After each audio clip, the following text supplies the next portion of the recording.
Welcome in. It is day 41 and you are speaking with the Meeples Champion. Today we're going to be discussing one of the best games to come out in the last couple of years. It is a game that I really wanted to get to the table. Thankfully a friend picked it up, let me borrow it today after we had played it that one time, and I'm so excited to talk about it. And that game is Everdell. Everdell is a beautifully crafted game that's all about a forest, the forest critters, and just trying to get through the year. You essentially have 4 rounds. You're going through each of the 4 seasons, and before the game ends in autumn, you were trying to slowly acquire points by going to different places on the board, as well as slowly building more and more cards into your particular city.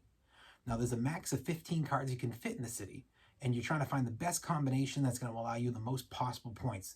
That's your primary way of getting points. But you're also going to be able to get points by going to particular spots in certain seasons and trying to have little extra points on top of those cards that you've affected throughout the game. So let's jump right into this. The art.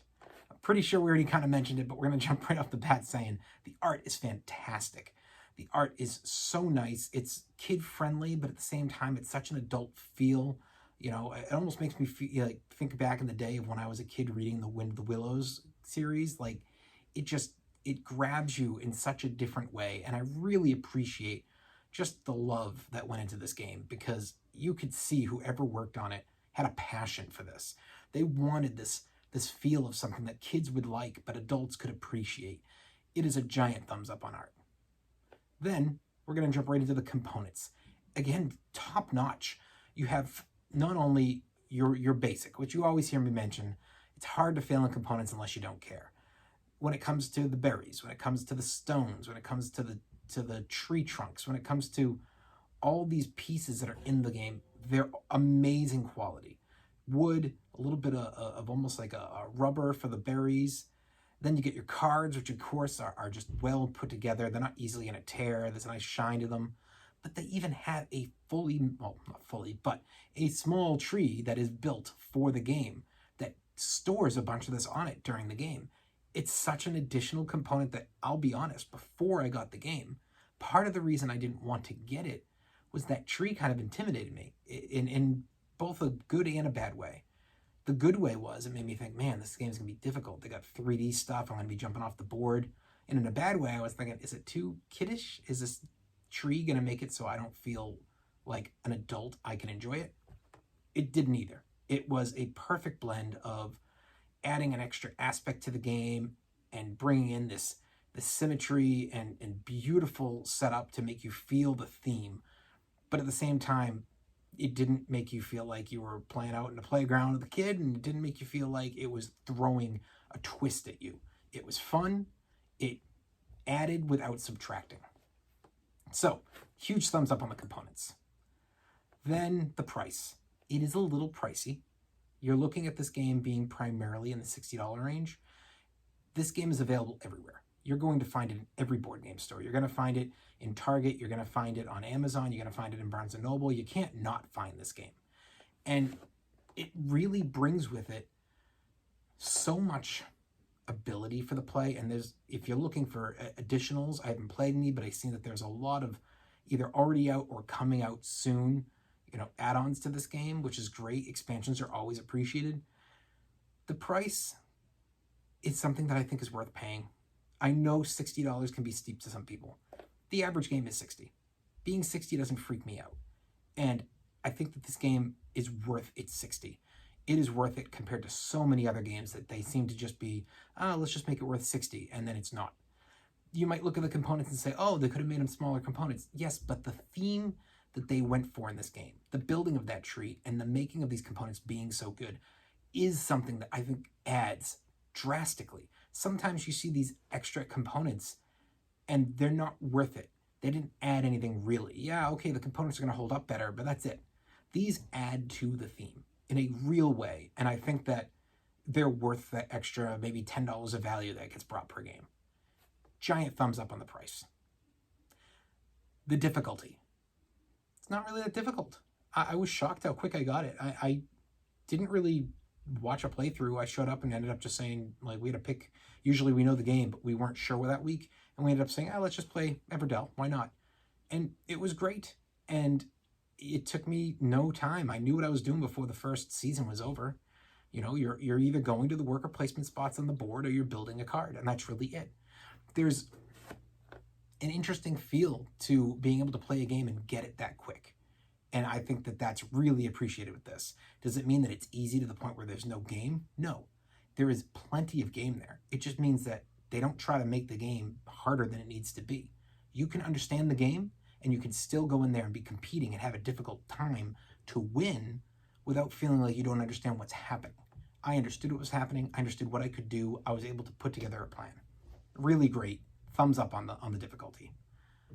Replayability. Now, I haven't replayed this yet, and that's not because I didn't want to.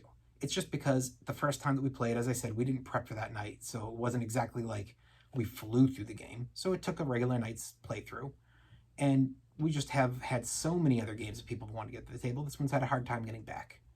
I will play it again, and I think once things kind of slow down, I think after that, year and a half of COVID really kind of holding people away from being able to meet in person, we just got stocks of new games that we wanted to play, and my group has been just playing a lot of that.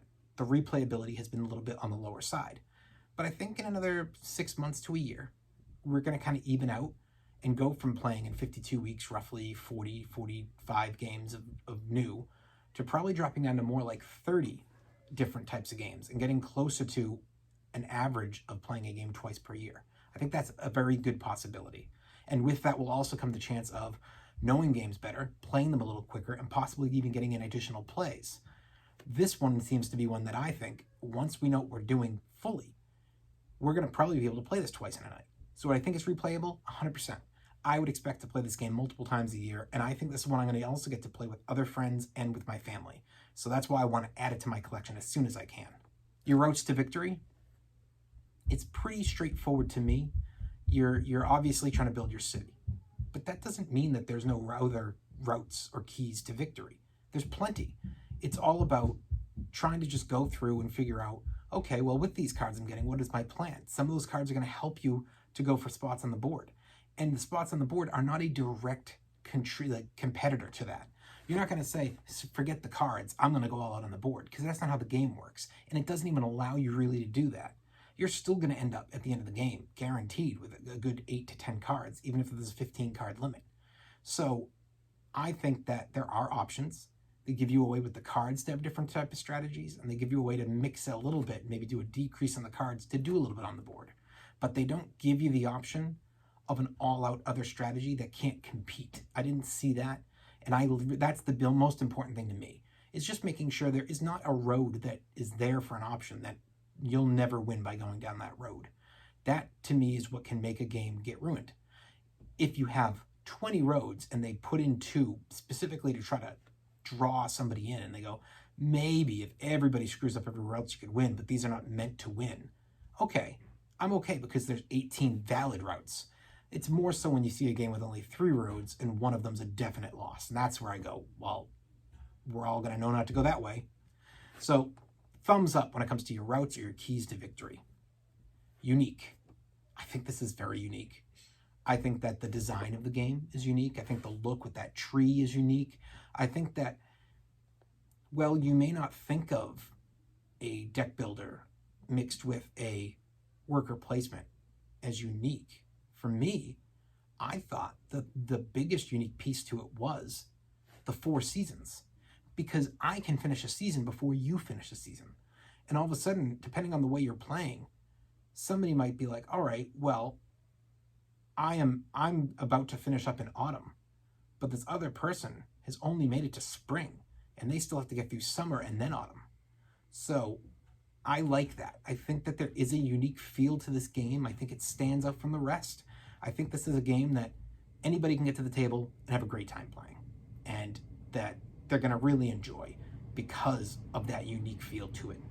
So thumbs up on unique. So at the end of the day, I highly recommend this game. I think that it's one that everybody should try. Hopefully all of you can eventually get it to your own collections, if not a collection of somebody that you play with in your group. This has been Everdell.